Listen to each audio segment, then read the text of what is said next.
Dans la nuit de Noël 496, à minuit, au jour anniversaire et à l'heure même de sa naissance, le Christ, lors de la naissance spirituelle de notre France et de nos rois, voulut par un miracle éclatant affirmer la mission divine de notre pays et de la race royale de Clovis, au moment même où Saint Rémy va proclamer cette mission au nom du Tout-Puissant pour sanctionner solennellement les paroles divinement inspirées de son ministre.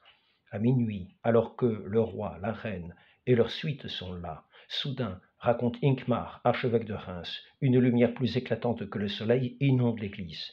Le visage de l'évêque en est irradié. En même temps retentit une voix. La paix soit avec vous. C'est moi. N'ayez point peur, persévérez en mon amour. Quand la voix eut parlé, ce fut une odeur céleste qui embauma l'atmosphère.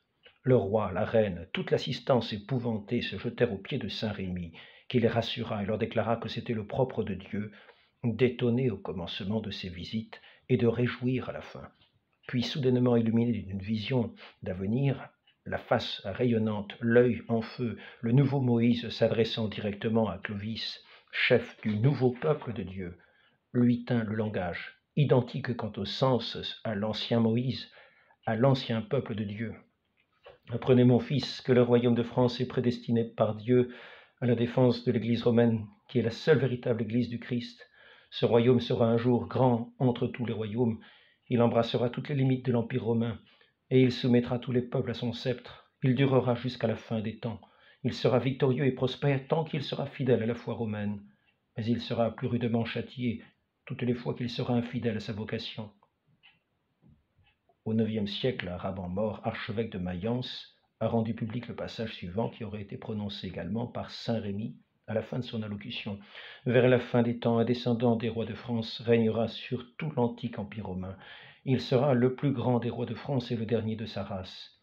Après un règne des plus glorieux, il ira à Jérusalem, sur le mont des Oliviers, déposer sa couronne et son sceptre, et c'est ainsi que finira le Saint-Empire romain et chrétien. Commentant cette magnifique vision d'avenir, l'abbé Vial écrit « La prophétie comprend 4 points. La vocation de la France, elle est le soldat de Dieu. Sa gloire future, elle sera sans égale. Sa durée, celle de l'Église.